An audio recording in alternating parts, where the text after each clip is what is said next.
भारतीय राष्ट्रीय पत्रकार महासंघ के इस विशेष सम्मेलन में बांटी की लोकप्रिय विधायिका आदरणीय कीर्ति सिंह जी, बलिया के सम्मानित भारतीय जनता पार्टी के वरिष्ठ नेता आदरणीय राजू उपाध्याय जी, भारतीय राष्ट्रीय पत्रकार महासंघ के राष्ट्रीय अध्यक्ष आदरणीय मुनीश्वर मिश्रा जी, राष्ट्रीय संयोजक आदरणीय भगवान जी, बस मैं इधर हो रही हूँ भाई, आपके पास बलिया में भारतीय राष्ट्रीय पत्रकार संघ के काम देख रहे आदरणीय मकसूदन जी, आदरणीय अशोक सिंह जी, आदरणीय राणा जी,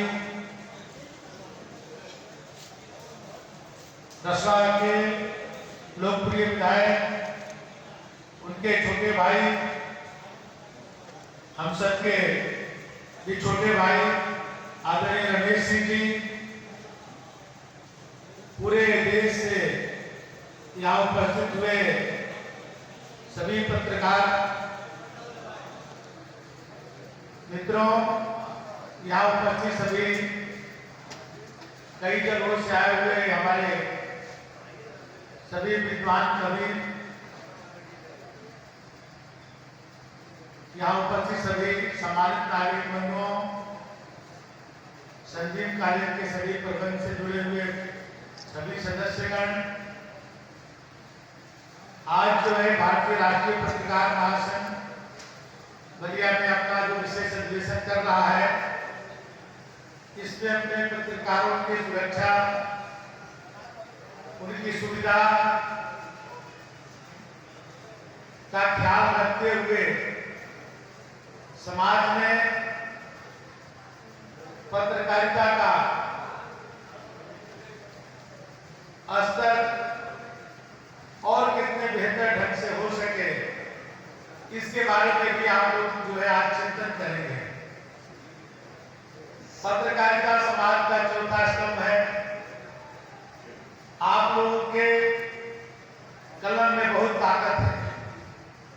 चाहे वो देश की आजादी की लड़ाई हो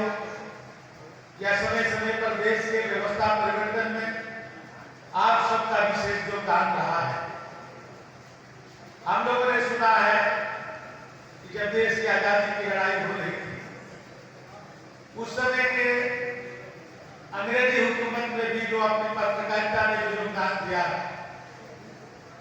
जिसको हम सब आज भी याद करते हैं, चाहे वो दैनिक जागरण ही हो,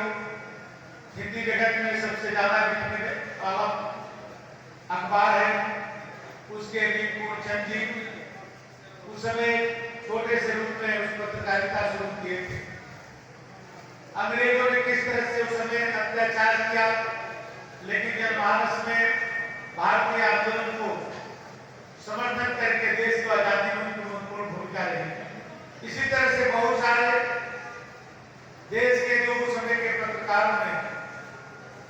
अपने को बलिदान करके देश को आजादी दिलाई। और एक बार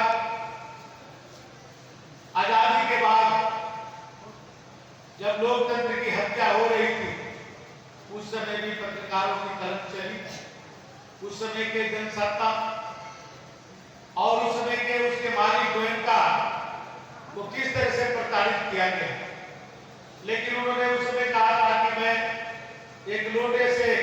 अपनी बिजनेस को शुरू किया था, उससे नीचे हमको कोई नहीं ले जा सकता है। और वो अपनी कलम को कभी हार को कम नहीं किए और सरकार को उनके सामने झुकना पड़ा। आपके अंदर बहुत ताकत है, लेकिन उस ताकत का उपयोग आप समाज के हित में करिए। आपका जो है पॉजिटिव सोच होना चाहिए, लेकिन आज कहीं ना कहीं जो समाज के हर क्षेत्र में, चाहे वो राजनीतिक क्षेत्र हो, चाहे सामाजिक क्षेत्र हो, चाहे आर्थिक क्षेत्र हो, चाहे व्यवसायिक क्षेत्र हो, सभी समाजों में आज जो है मूल्यों को गिरावट आई है। उसी तरह से पत्रकारिता में भी कहीं न कहीं उसमें भी कहीं न कहीं दाग लग रहा है। उसको भी किस तरह से ठीक किया जाए, इसके बारे में आप चिंतन करेंगे। एक विषय आया कि लंबे समय से पत्रकारों की मान्यता के लिए जो दोबारा उसमें संशोधन नहीं हुआ। मैं आपको विश्वास दिलाता हूं, माननीय विधायिका कीर्ति सिंह जी ने भी कहा, विधायक जयप्रकाश संचय जी ने भी कहा, मैं आप दोनों की बात और अपनी बात को मिला करके आपकी बातों को माननीय मुख्यमंत्री जी के समक्ष तक ले जाएंगे। हम कहेंगे उनसे कि लंबे समय से पत्रकारिता की मान्यता का जो संशोधन नहीं हुआ उसमें संशोधन करके जो हमारे जिला स्तर पर, तहसील स्तर पर जो पत्रकारिता करने वाले लोग हैं उनको भी किस तरह से सुविधा दिया जा सके, इसके उसमें चिंतन किया जाए और मान्यता को थोड़ा सरलीकरण किया जाए। बिना मान्यता का सुविधा देना थोड़ा कठिन है। कठिन इस बात के लेकर के कि उसकी सीमाओं को कहां पर रोका जा सकता है, किसको ये कहा जा सकता है कि ये पत्रकार है, ये पत्रकार नहीं है। आजकल आप देखें सोशल मीडिया का जमाना है, आज यूट्यूबर है, आप देख रहे हैं कि कोई अपने घर में बैठा हुआ है वहीं से निकलने लगता है, अपनी बात को जो है सोशल मीडिया पर डालता है, वो भी अपने आप को पत्रकार कहता है। तो जब तक हम मान्यता किसी की नहीं रहेगी तो आप जो है इतनी बड़ी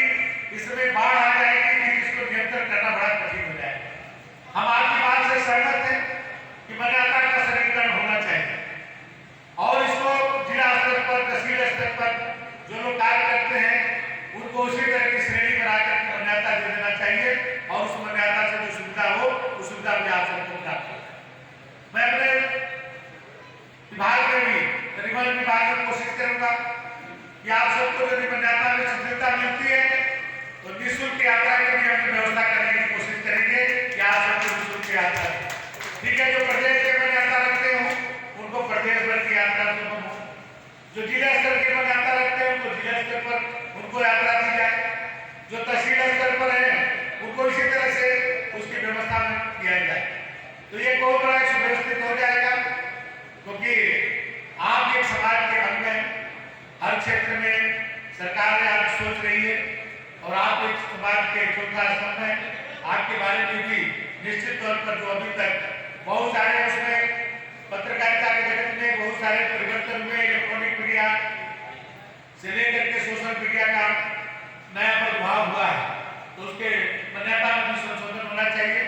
आप सब बलिया आकर के बलिया को आप लोग चुने, कुंभ में भी आप सब वहां पर बहुत बड़ा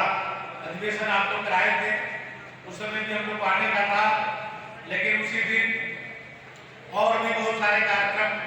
माननीय अमित शाह जी भी आए हुए थे, बहुत सारे कार्यक्रम थे वहां पर। हम लोग इधर से दूसरे छोर पर जाना कितना कठिन था ये आप लोगों ने स्वयं वहां अनुभव किया। विशेष करके हम लोग के जो सरकारी लोग थे उनको कहा जाता था कि आप लीड लेकर के आप अंदर नहीं जा सकते, क्योंकि लोगों पर दिक्कत आ रही थी, तो उस समय हम लोग नहीं पहुंच पाए थे। लेकिन मैं बलिया में आप सबका स्वागत